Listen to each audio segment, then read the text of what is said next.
Hi hello. അപ്പൊ നമ്മളിന്ന് നിൽക്കുന്നത് നമ്മുടെ AK ജ്വല്ലറിലാണ്. എന്താന്നല്ലേ, ഇന്നൊരു നോമ്പ് തുറ സ്പെഷ്യലായിട്ട് ഞങ്ങൾ വന്നിരിക്കുകയാണ്. അപ്പൊ ഞങ്ങൾ എല്ലാവരും കൂടെ കൂടി നിന്ന് കടയിൽ തന്നെ നോമ്പ് തുറക്കാന്ന് വിചാരിച്ചിരിക്കണം അല്ലെ. എല്ലാവരും എന്റെ അടുത്ത് ചോദിക്കുന്നുണ്ട് കേട്ടോ, സ്വന്തമായിട്ട് ഷോപ്പൊക്കെ തുടങ്ങിയിട്ട് പറഞ്ഞില്ല. എന്റെ റിലേറ്റീവ്സ് ഒക്കെ തന്നെ ഒരുപാട് പേര് പറയുന്നുണ്ട് ഷോപ്പ് തുടങ്ങിയിട്ട് പറഞ്ഞിട്ടില്ല, എങ്ങനെയാണ് ഇങ്ങനെയാണ്, സ്വന്തമാണോ എവിടെയാണെന്നൊക്കെ. ഞാനല്ല കേട്ടോ ഇതിന്റെ ഓണർ. ഇതിന്റെ ഓണർ താണ്ട എന്റെ ഇഷ്ടമാണ്.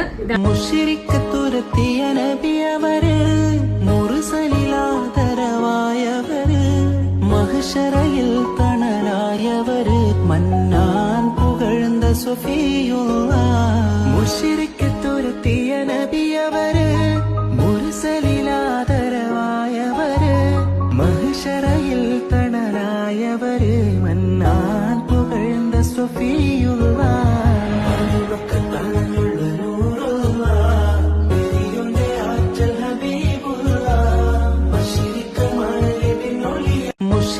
തുരത്തിയ നബിയവര് മുർസലിലാദരവായവര് മഹ്ശറയിൽ തണലായവര് മന്നാൻ പുകഴ്ന്ന സുഫിയുള്ള മുശ്രിക്ക് തുരത്തിയ നബിയവര് മുർസലിലാദരവായവര്. അപ്പൊ അൽഹംദുലില്ലാ അടിപൊളി ഒരു നോമ്പ് തുറയൊക്കെ കഴിഞ്ഞ് ഞങ്ങൾ എല്ലാവരും ചെറുതായിട്ട് ഞങ്ങൾ മാത്രമായിട്ട് കുറച്ച് ദിവസമായിട്ട് ഇങ്ങനെ പ്ലാൻ ചെയ്തതാണ്. ഞങ്ങൾക്ക് എന്തായാലും ഇവിടെ വന്നത് നോമ്പ് തുറക്കണമെന്നൊരു ആഗ്രഹം ഉണ്ടായിരുന്നു. അപ്പൊ എല്ലാം കഴിഞ്ഞത് അൽഹംദുലില്ലാ റാഹത്തായി.